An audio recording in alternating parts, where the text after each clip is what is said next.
26 years down the drain. Hi. I understand that we're not allowed to give out names, but I'm guessing maybe full names.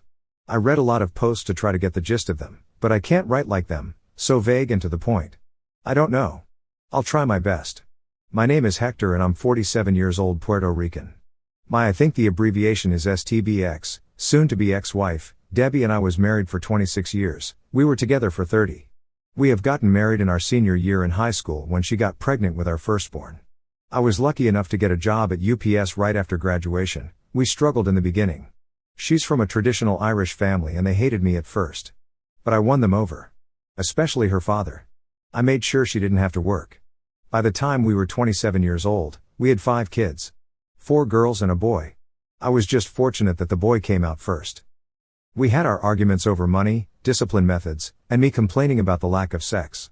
I understood, we have 5 children and they can be very exhausting. I tried to help as much as I could, but she was still tired. However, she was my everything. She always kept her body in shape. I try as well, but being a delivery driver for a very long time, I'm what they called skinny fat. I have a muscular chest, arms, legs, but I have a sloppy gut. I got the horseshoe hairline that caused me to shave it off. Yet, Debbie was my everything. There were times she was verbally abusive towards me and whenever I had enough and lashed back, she became a cry bully and I just gave up. As the years went by, we were the only married couple in our friend group. Every last one of them got divorced. Out of our 7 married couple friends, 5 were caused by infidelity on the wife's part, 1 was on the husband's part, and the last one they divorced because she friend-zoned her husband. I was against my wife hanging out with her newly single friends. However, that would just start a massive argument about me controlling her, keeping her as a prisoner, and my personal living sex doll. All of that caught me by surprise. The more she hung out with them, the more resentful she became. The kids took notice. I remembered my son and 2 of my daughters arguing with her when I came home, and as much as I understood their frustration, I scolded my kids for yelling at their mother, and when they left the room, I confirmed their issue and she told me that we see her as a slave. I asked her where this was coming from, but she said forget it, shut down, and walked away. I remember D-Day so vividly. Debbie was out with her friends. I was in the kitchen cooking, the kids were watching Train to Busan, and my 3 oldest came to the kitchen. I thought they came to check on the food, but they all had a concerned look. Before I asked what was the issue, my son told me that they think their mother was having an affair. Of course, at first, I didn't believe it. I didn't want to believe it. I yelled at them and I told them I was going to prove they were wrong. I turned on the Where's My iPhone app and saw that she was at a bar on the outskirts of town. I hopped in my truck and I went. When I arrived at the bar, it was crowded, but I saw her circle of friends in the corner booth acting like drunk idiots. When I approached them, they all turned pale and that unsettling feeling hit my stomach. Since I didn't see her in the bar, I went outside and walked around the parking lot. There was a car in the back corner. It looked like the man in the driver's side was sleeping. A man who I thought was my friend. I approached the car to ask him if he has seen my wife, but when I got closer, it was obvious that he was getting a BJ, and the closer I got, the more I recognized the woman in the car. I was practically standing by the driver's side window and none of them noticed me. I lost my temper. I broke the window, dragged him out, and I wasn't civil. Debbie was screaming sorry over and over. I was yelling at her while kicking him. Cops showed up soon after that and I was arrested for assault and battery. I spent a week and a half in county. I had to go into the infirmary because I thought I was having a heart attack, but it turned out I was suffering from broken heart syndrome. The news of what I did spread like wildfire. Eventually my father-in-law bailed out. The man was practically in tears when I stepped through those gates. He profusely apologizes to me for his daughter's actions. During the drive home, he told me he spoke to my manager and union rep about the situation so I can still keep my job. He said that the kids has been staying with him and Debbie was waiting for me in the house. He said he knows what was going to happen, which was why he brought the truck. He was right. When we got to the house, Debbie ran to me crying and tried to hug me, but shoved her so hard that she fell to the ground. She looked at me with shock. I told her to get her shit out of my house and I want a divorce. She tried to fight it, but her father convinced her otherwise. An hour after they left, my mother-in-law came with the kids and I hugged them all for dear life.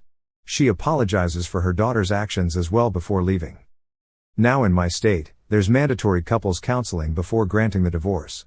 Which in my opinion is complete BS. I don't understand why I have to go to counseling if she cheated. At the beginning of the sessions, I just sat there, listening to her dribble. That is exactly what it was, dribble. Blame shifting on the fact we were young parents and she never experienced the wild lifestyle. The freedom, and she got carried away.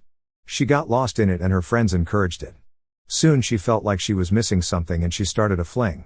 The counselor tried on a few times to make it my fault, telling me that I should have allowed her to spread her wings every once in a while and how I needed to see it from her point of view. I just looked at the woman and asked the counselor if she was smoking crack, because that was the dumbest thing that could have come out of her mouth. I asked Debbie how long she was cheating on me with him and she said 4 months and insisted that he was the only one. But it was a mistake and we could get past this because we have history. So I asked her more questions. Who initiated the sex, you or him? How many times did you go down on him? Did you swallow? Did he do you raw? Did he come in you?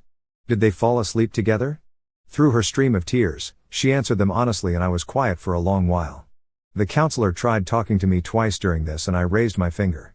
I thought about everything we did before and during her affair window. The laughter, the conversations, the sex. Everything, and there was no inkling of her being sad or angry. We were just being us. When I finally did speak, I brought up the times we had sex during that window. I called her a WHRE. The counselor tried to correct me and I told her to shut up as I continued to call her every name in the book.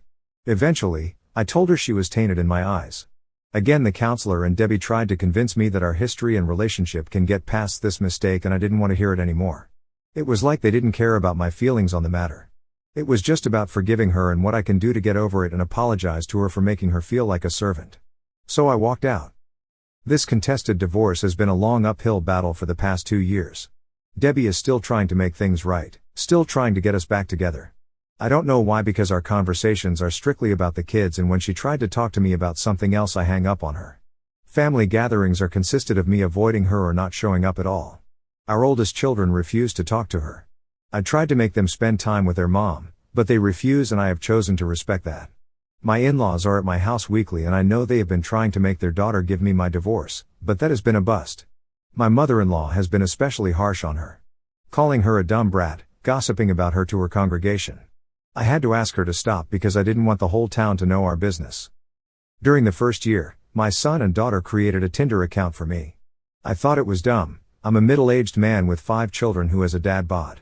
Yet I have been on over a dozen very successful dates that have been a real confidence booster. Recently I met someone during my court issue community service. Her name is Isabel and she was our Habitat for Humanity supervisor. She's drop-dead gorgeous and won first place for a Vanessa Marcel look-alike contest at a soap opera convention she and her daughter attended. That's how we started talking. My daughters love watching General Hospital and I sat with them. To me, this is one of the few times I get to spend with them. I introduced her to kids 6 months in and they instantly took a shine to her. To make things really awkward, my son and her daughter appear to really like each other. However, Debbie is not letting go. She actually told our youngest 2 children that eventually, we will get back together. I had to tell her to stop telling them this. Her father is trying to make her go see a therapist, but I just want this over already. I don't regret my years with Debbie. I have 5 wonderful kids with her. I man up and build a life for her. My only regret is that she ruined 26 years together on a fling. I regret that she thought she had me in a way that I was just going to let it slide and take her back. However, I do hate her. When I run into her old group of friends around town, I openly call them hoes and homewreckers instead of their names. That love and respect that I had for her disappeared when I caught her in that car. She will always be the mother of my children and nothing else. I just hope that she can come to terms with that. Update. I hope this is where updates are placed. Apologies if it's not, and apologies if this sounds incoherent. I'm tired, sitting in the hospital, on my 3rd can of bang, waiting for my ex to be transferred into a mental hospital. My daughters are home, Isabel is sleeping beside me, and she hasn't left my side. My son has been with his mother after she left the surgery. His girlfriend/Isabel's daughter has been by his side as well. Last weekend was the start of this nightmare. The week prior was the lead up to my in-laws' 55th wedding anniversary and they asked me to bring Isabel. Since we made it official, they have kindly asked me not to bring her to functions to avoid tension, and I obliged. This time they asked if she could come. For the past month, my ex has been a bit erratic. She had several physical altercations with her old friends. One of them got a broken nose, one had a busted lip, and the last one was shoved out of a Circle K. Each time the police were called, and considering how small our county was, they just took her to her parents' house. I tried telling my in-laws that she should be taken to the hospital for evaluation. It even blew up into a shouting match, but in the end, I concede. I should have fought harder. On Saturday, We all showed up at my in-laws' anniversary party, and to me, Debbie appeared off. I pulled her to the side, and it was the first time I had actually spoken to her. I asked her if she was all right, and she faked a smile, trying to tell me that she was okay, but I called her out on it and she cried a little. She told me how sorry she was. She told me that she couldn't understand why she didn't tell her old friends to back off. Or why she gave in to the peer pressure. She told me that she destroyed our family, and seeing how I am with Isabel only made her miss me more and wished she appreciated what she had. When she said that, I felt fear in the pit of my stomach, or maybe it was anxiety. I should have kept asking if she was all right, but I was blindsided when Debbie formally apologized to Isabel for her actions and asked her to keep me happy because I'm a good man who deserves a good woman. During the party, Debbie went to each of our kids and I can see them making peace with her. I don't know what was said, but they hugged and kissed her. They were talking and laughing, even posed for a few pictures. Isabel and I were having a great time, and for once, I thought about having cordial conversations with Debbie. It was 3 a.m. when I got the call. My sister-in-law was screaming in a panic. I could hear my mother-in-law crying, and then I heard my brother-in-law trying to calmly tell me that Debbie tried to end her life and they were on their way to the hospital. I rushed out of the house in my PJs. Isabel and my daughters didn't need to ask what happened. My side of the conversation painted the picture, and my daughters were severely distraught. Debbie slit her wrists and would have bled out if it hadn't been for her bother needing to use the bathroom in the middle of the night. When I arrived at the hospital, my in-laws were not well. She lost a lot of blood and was in surgery to repair the arteries. I should have called my kids, but my mind was occupied. It took me to see my son casually walking towards me to ask me why I was in the hospital when reality hit me, and I struggled not to cry as I told him what happened, and he ran towards the OR. I called the rest of my kids, and they already knew. My youngest called them and they were almost at the hospital. She was in surgery for 6 hours. My father-in-law and I donated our blood for her since the hospital was short on her blood type. My son couldn't be a part of the operation, but he observed the surgery. All of my daughters were not doing well. My eldest daughter especially, all she kept talking about was the could've, should've, would've, and I told her to just focus on the now and not the past. My younger 3 daughters were pacing around, and when my son left the OR he told us that she was going to be fine, and when I hugged him, he collapsed into my arms, crying. I wanted to cry as well, but I had to be strong for them. Late Sunday, my mother-in-law found the suicide notes. She wrote one for each of the kids and a thick one for me. In my envelope were the signed divorce papers and an 8-page letter of apology. The letter just reinforced that she was never unhappy about our marriage. She just gave in to the peer pressure and, how she called it, brainwashed, that she was a servant by her so-called friends. She stated that she was so sorry for how she treated me, the kids, and for having that affair. I'm paraphrasing it. Thought. When Debbie woke up, at first she refused to talk. She would just stare out the window. For 2 days it was like that, and it was around that time I asked about how to update. I needed a distraction. Then she slowly began acknowledging everyone, but she was distant. Almost as if she was disappointed that she was still alive. As the days passed she didn't get better, although she was more conversational. Debbie asked to speak to Isabel alone. When she came out she told me that Debbie asked her if she loves me because she could see that I love her. Isabel told her that she did love me. Told her that I was the first man she had been with since her husband died 15 years ago in Afghanistan. She asked me if Debbie was right. Did I love her, and I acknowledge it. This made her happy. Debbie is going to be in a mental hospital for observation. The doctor told her parents that it could be a year, maybe 2, before she gets released. She may no longer be my wife or the woman that I devoted all my love to, but she's still the mother of my children, and I'm going to make sure she gets better, for our kids' sake. Please subscribe if you enjoy this content, and thanks for watching.